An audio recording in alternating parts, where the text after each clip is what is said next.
चोरों के लिए जैसे मानो बाहर आ जाती हो। सर्दी के मौसम में चोरी जैसी घटनाओं को अंजाम देने लगते हैं। रात में जब लोग अपने घरों में अंदर रजाई में दुबक जाते हैं और इसी का फायदा उठा के चोर चोरी की घटनाओं को अंजाम दे देते हैं। चोरों ने बीती रात जालौन के उरई कोतवाली स्थित विवेकानंद कॉलोनी में रहने वाले मनीष प्रजापति के घर पर अपना हाथ साफ कर दिया। चोरों ने करीब 4 लाख रुपए की चोरी को अंजाम दिया है। चोरों ने घर के मेन गेट से जाकर सभी लोगों के कमरे की कुंडियों को बाहर से बंद करके घर के अंदर अलमारी में रखा जेवर और नकदी गायब कर दी। सुबह जब घर के मुखिया प्रेम नारायण की आंख खुली तो उन्होंने अपने घर के मेन गेट को खुला पाया। इसके बाद जब उन्होंने घर के अंदर जाके देखा तो अलमारी में रखा सामान उनके आंगन में बिखरा पड़ा हुआ था और अलमारी में रखा पैसा और जेवरात गायब थे। सामान को गायब देख घर में कोहराम मच गया। घटना के बाद पुलिस से मामले की शिकायत की गई है। जब हमने देखा कि तो हम अंदर, हमने लोगों को बुलाया तो उनके भी कमरों में लगा।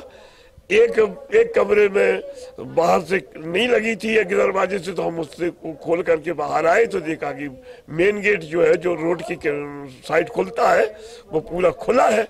तो फिर हमने गौर करके देखा अपने घर के अंदर सेफ में, तो सेफ को तोड़ करके जो है वो लगभग हमारा 3 लाख का जेवर और 50,000 रुपया नगद और एक मोटरसाइकिल नई HF डीलक्स वो भी खड़ी थी पोर्च में, उसको लेकर के चाबी सहित चले गए। वहीं इस मामले में एसपी डॉक्टर अरविंद चतुर्वेदी ने बताया कि चोरी की वारदात में किसी पहचान के व्यक्ति का हाथ हो सकता है, क्योंकि चोरी में डुप्लीकेट चाबी का प्रयोग कर सामान चोरी किया गया है।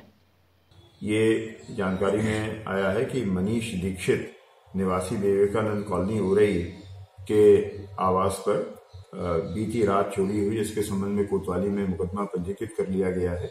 इस चोरी में घर के ताले चाबी से खुले हुए प्रतीत हो रहे हैं। प्रथम दृष्टया कहीं से कोई ब्रेकिंग नहीं है, इसलिए ऐसा लगता है कि कोई नोन व्यक्ति है जिसके पास या तो चाबी का एक्सेस है और या डुप्लीकेट चाबी है। इस संबंध में गहराई से जांच की जाएगी। सर, लगभग कितने रुपए की चोरी हुई है? अभी इस संबंध में कोई जानकारी वादी ने उपलब्ध नहीं कराई है। वो अपने बयान में जिस भी मशरूआ की बात करेंगे उसको दर्ज किया जाएगा।